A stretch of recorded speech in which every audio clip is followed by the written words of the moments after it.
Hello guys, it's Mel here from Diabetes Primer. It is Sunday and I thought I would share a journal article with you which I've read during the week. So this journal article is Can People with Type 2 Diabetes Stop Taking Metformin? And it was written by a girl called Lana Burgess. So you probably all know that in February 2020, the Foods and Drug Authority in America has recalled metformin 500 milligrams extended release due to a high presence of carcinogenic components in the drug. And across the border in Canada, they did the same thing. They recalled this metformin 500 milligrams extended release. And as a consequence of that, in May of 2020, the Australian Food and Drug Authority issued a, let me just have a look, let me cheat, I'm going to look on my notes here, issued a serious shortage medication substitution notice for metformin 500 milligrams extended release. Initially, this notice was just to be in effect until the end of July, but they have subsequently extended it to the end of December 2020. Now, what this notice entitles pharmacists to do is to change your metformin 500 milligrams extended release to metformin 500 milligrams immediate release, or if you are on metformin 500 milligrams extended release twice a day, they can actually give you metformin 1000 milligrams extended release. So those changes have come about because there are concerns that the metformin has those carcinogenic components in it, which is not safe for you to take. So I thought it'd be timely to revisit metformin and to how we could actually get ourselves off this medication, or just to start by reducing the medication. You remember from last time, or you just know this, that metformin reduces how much glucose the liver puts out. Metformin also reduces how much glucose is absorbed from the gut, and metformin increases the cell's sensitivity to insulin. Like all drugs, metformin comes with side effects, and because metformin is absorbed from the intestine, a lot of the side effects are centered around things like diarrhea, vomiting, and flatulence. Another potential side effect of metformin is vitamin B12 deficiency. And how would you know you've got a B12 deficiency? Weakness, increasing shortness of breath, and a bit of nerve damage. So you want to get off metformin. How are you going to do it? Diet and exercise and weight loss. So I think that if you are modifying your diet and you're exercising regularly, the weight loss is going to follow on to that.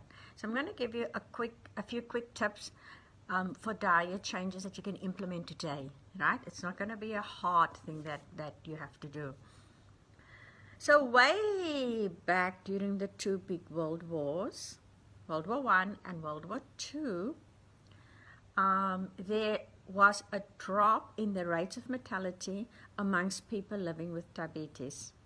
The studies were done retrospectively, obviously, and they have found that people were dying less from diabetes during the wars in countries like Germany and in Europe, where there were a food shortage. So people were eating less, so their diabetes were better controlled.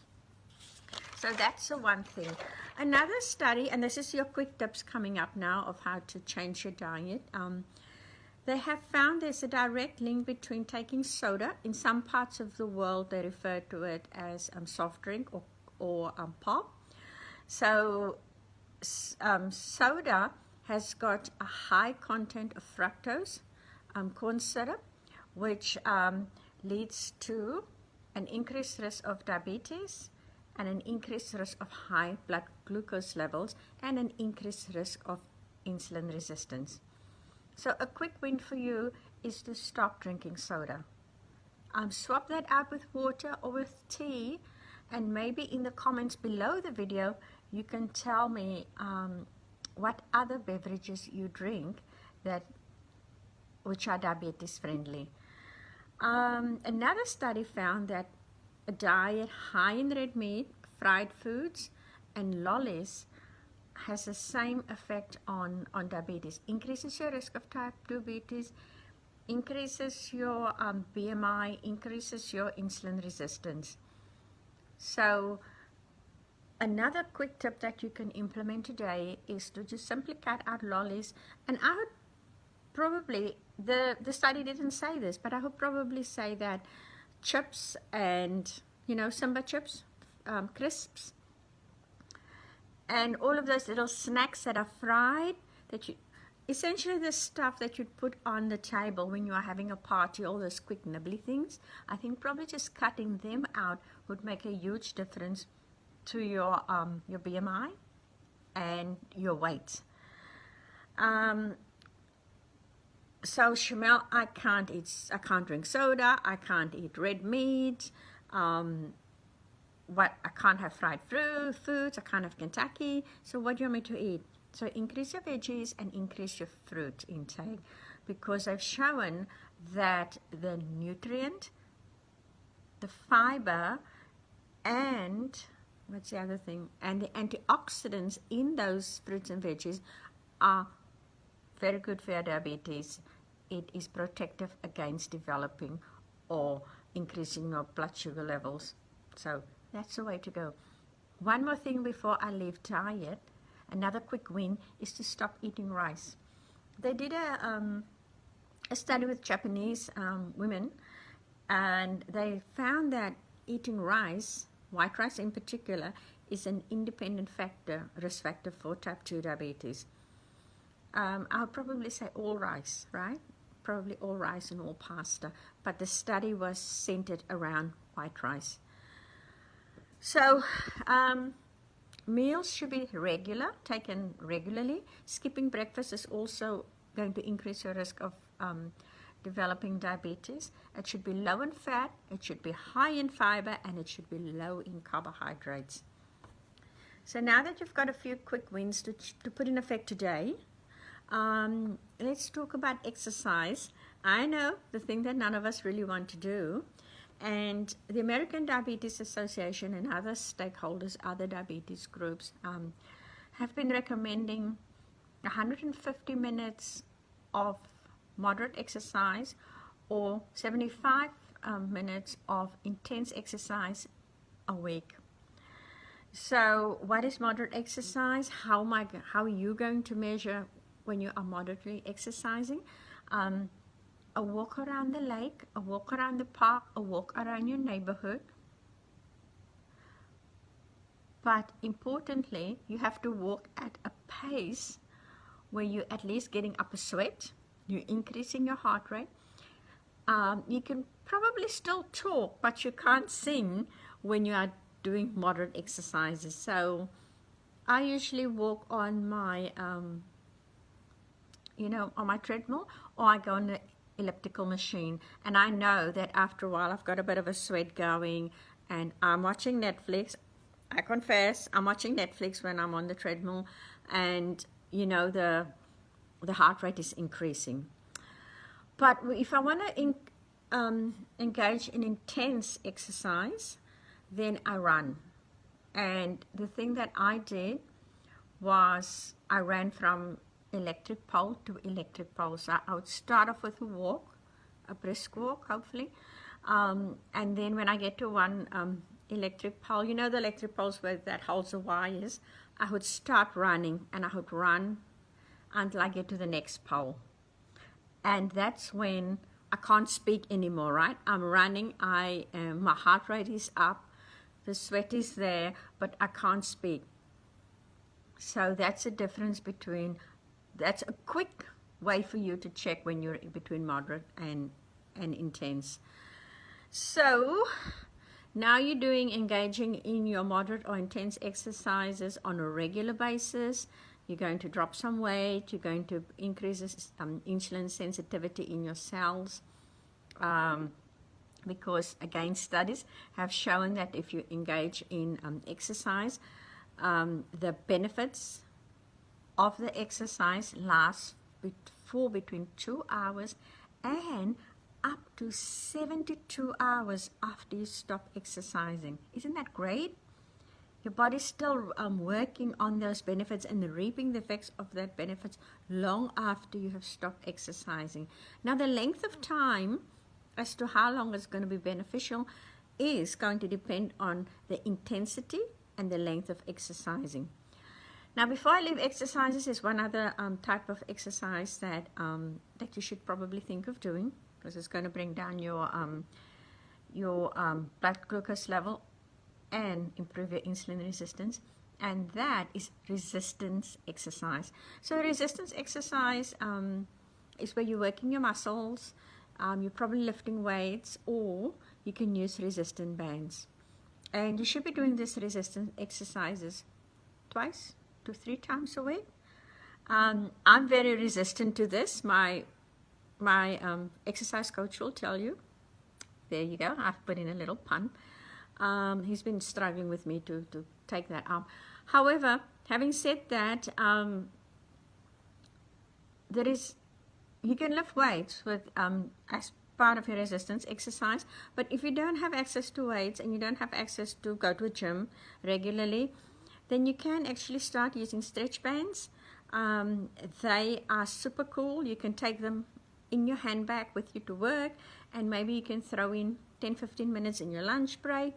They can also travel. You can put them in your suitcase when you have to travel. They're not going to weigh much. They're not going to add 5 to 10 kilos to your luggage weight, right?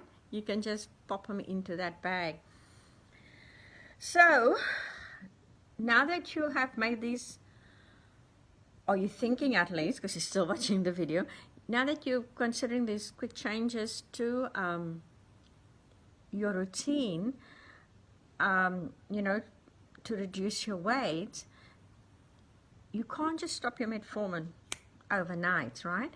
You've got to look at your numbers, go to your doctor or your endocrinologist, and the two of you together sit down and look at your blood glucose levels and your HbA1c and see whether the numbers have been trending down.